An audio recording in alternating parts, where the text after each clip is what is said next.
Welcome into the I-80 Boys prediction video. Today, Christian, we're talking about the Tennessee Volunteers. I'll start us off with the offense, and I'll kick it over to you for the defense here in a minute. To wrap up last year, Tennessee had I would say a decent season. Probably didn't get to exactly where they wanted to get to last year. They went 9-4. They were 4-4 in the SEC. They won the Citrus Bowl. I believe that was against Iowa. They kicked the hell out of them, actually. So the offense averaged 31.8 points per game. That was 37th in the country. They averaged 450 yards per game, which was 20th in the country. So that actually wasn't too bad last year. And if you remember, they did the whole Joe Milton experience last year. I wasn't overly impressed with him. The guy's uber talented, but just kind of never seemed to click last year, in my opinion. But we'll move on to this year, Christian. We got, Nico. We're bringing him in. I'm going to leave you. I don't know how to pronounce his last name properly, but that's what I call him. We know he's a former 5-star. He played in that bowl game against Iowa. I believe he had like 3 or 4 rushing touchdowns in that game. He actually looked really, really good. I know there's a lot of hype this offseason about him.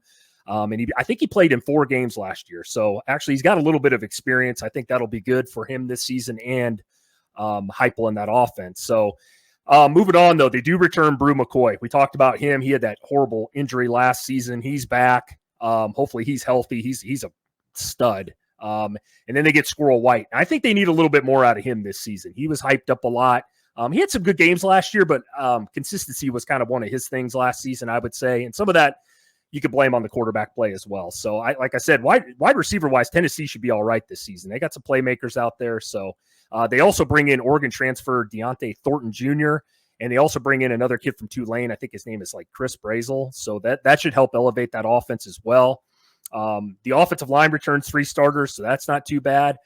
The key, though, is left tackle Lance Harold, a former 5-star recruit now who transferred from LSU. How does he fit into this offensive line? And personally, I'd like to see them run the ball again. Tennessee actually did a decent job running the ball last season.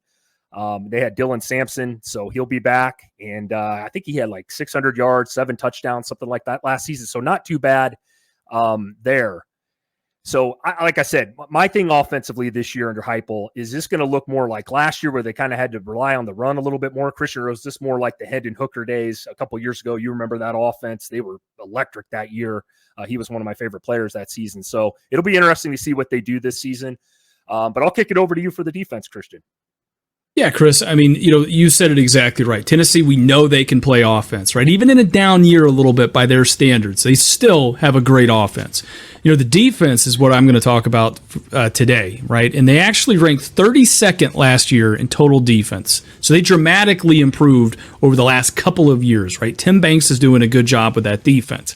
I think if there was one thing to nitpick from the defense, it would just be in the big games, right, against the big-time players. That's where it seems like the defense kind of falters a little bit, right? Or if they step up to the task, maybe the offense kind of lose a little bit of their muster. So can they put that all together? That's what we're going to talk about here in a bit.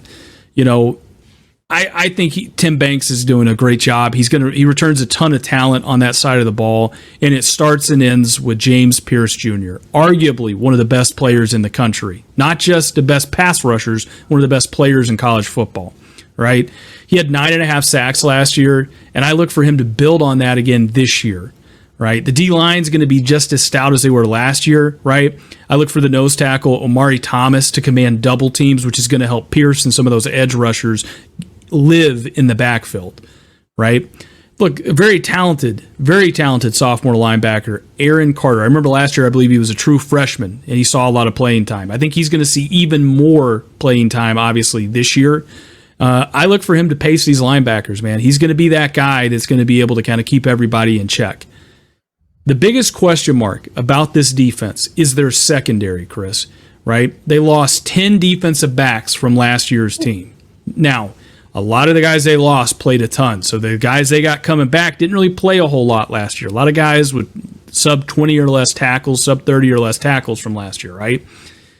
They did get some transfers, from some lesser schools, I would say, a couple of, smaller schools that are in there. So how they hold up in the in the SEC is going to be the big question for us, right? Look, they have talent and they do have some experience, right?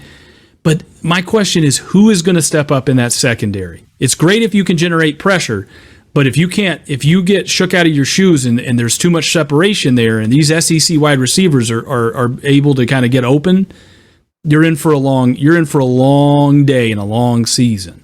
So with that being said, Chris, let's segue into the record prediction here for Tennessee. And I'll start us off. I got Tennessee going 10-2 this year. Now, it might shock some people. Tennessee fans might riot and say we're going undefeated. Some other people might say, what the hell are you guys smoking on over there in the Midwest? Let me just explain. I think Georgia is still going to be their Achilles heel this year, right? And I could see that's the loss I have is Georgia, and a surprise loss somewhere else amongst this schedule. You got to travel on the road to play at Oklahoma. Again, I don't think Tennessee really is going to falter there. You could look back ahead of that game and say NC State. I'm not really worried about Tennessee in that game. They should be able to beat them. Chattanooga and Kent State, come on now.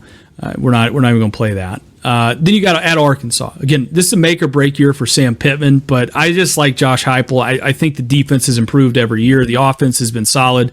They get a chance to go rematch Florida and Bama at home this year. And I think they're going to, in both those games, obviously, drastically different teams, they're going to want revenge. Okay?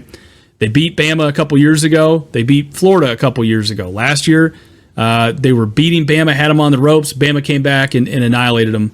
So got to kind of look out for that. Florida, they went down to the swamp and got just pushed around down there, right? We watched it. I mean, it's a tough environment. I get it.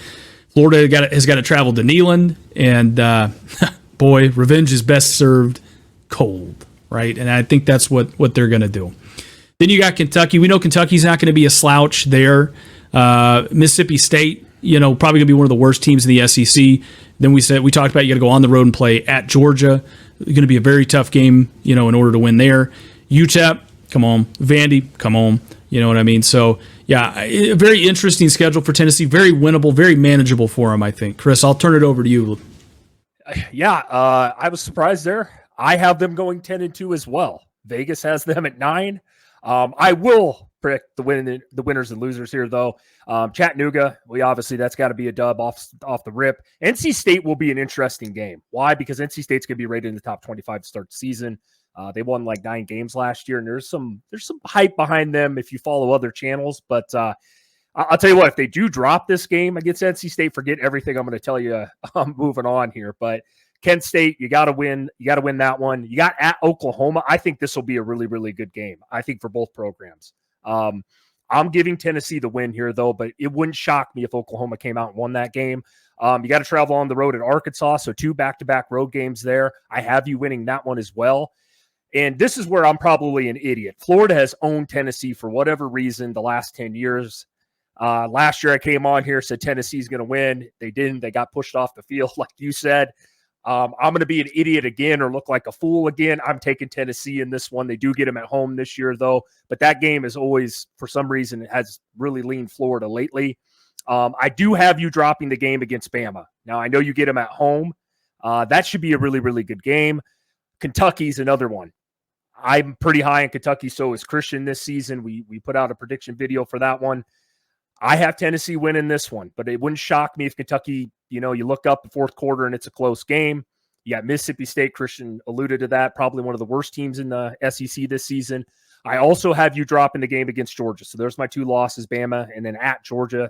Georgia's definitely owned Tennessee the past how many years as well, especially under Kirby.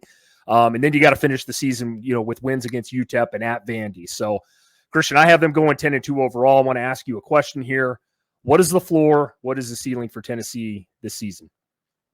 Yeah, Chris, I'll say this. The ceiling for them is, undefeated, right? Okay. And I know that sounds crazy. They can knock Georgia off, right? They can absolutely run through this schedule and just knock everybody off. Like that's talent-wise, they can do it. Coaching-wise, I think they can do it. And just overall, I think it sets up very favorable for them. On the floor side of it, 8 wins, I'd say 8, 9, I would say 7, 8 wins is probably like the absolute low point of the floor. You've got Nico, who's not a true freshman anymore, right? He did play last year in the bowl game, obviously. Played very sparingly, I think, in between. But You've got some question marks there. How's he going to hold up over the course of a season on the road, at home? Like, how's all that going to kind of play out? The rest of it, I would say, is the defense, like we talk about. Now, they did take huge steps forward last year, and they do have a lot of talent, but that secondary is a big question mark for me. If James Pierce, their do-it-all pass rusher, takes a step back, or if he for whatever reason gets hurt, which is a part of the game that we hate to talk about, but it is real. If he gets banged up or regresses a little bit, and the rest of the defense can't step up and can't generate pressure, that secondary might get exposed. And when you talk about playing teams like Oklahoma, talk about playing teams like Alabama, like Georgia, right? That doesn't always bode very well, right? If you have a down game against Kentucky, if all of a sudden Arkansas, in a gotta have it year, almost halfway through the year with Sam Pittman and these boys, they've got to figure it out. And the game's at home. Like, we've seen Arkansas knock teams off before they weren't supposed to. Now, that feels like a long time ago because of how bad they were last year, but it just kind of sets up a lot of things. Tennessee, like you said, Chris, they're kind of a unique team where I like their coach. I like the offense they run. I think defensively they showed signs of improvement. The question is, when you put this all together in a wild and very difficult SEC, how does that translate into this year? And I'll ask you the same question, Chris. What is the ceiling? What's the floor for them? I agree with you for the most part here. I'll start with the floor. I think if you mentioned Nico, how does he play? If he takes steps forward, I mean, like I said, he did look good last year playing in 4 games. And he's got a good group of receivers there. If things look good, and you said it, the best right here was with the question mark in the secondary. If those guys gel, and they can do that 3, 4, 5 weeks into the season, you get to that Oklahoma game and things are looking all right. Yeah, I could see, if things go well, I should say ceiling first. Yeah, they could win 11 games, 12 games, maybe 12 is crazy. It's hard to go undefeated, but this schedule isn't the worst schedule. As far as SEC schedules go. But to speak about the floor, yeah, 5 or 6 wins, maybe 7. I honestly see that. Like, if things are really bad, injuries happen, or Nico gets hurt, or they can't run the football, there's teams like you spoke about Arkansas. They're in a must-win season there with Sam Pittman. Oklahoma, that's on the road as well. I mean, it wouldn't shock me if, things don't go well and they drop both those games, right? And then you got Alabama, Kentucky in there, Georgia, even Florida. So I like I said, I think Tennessee, do I think that's going to happen? No, but I mean, as far as Tennessee this season, Christian, a lot of that rides on Nico and a lot of that rides in that secondary. Like I said, I'm not worried about Pierce on the edge. I think he's going to put up good numbers, but you said it best. If you can't cover receivers, even if you're getting to the quarterback and they're wide open, well, then it don't really matter. So overall, I think this will be an interesting season for Tennessee. And I had a kind of a tough time predicting this one because I've seen people go 7-5 on them. I've seen people saying they're going 11-1 and playing an SEC title game. So it'll be interesting to see what happens.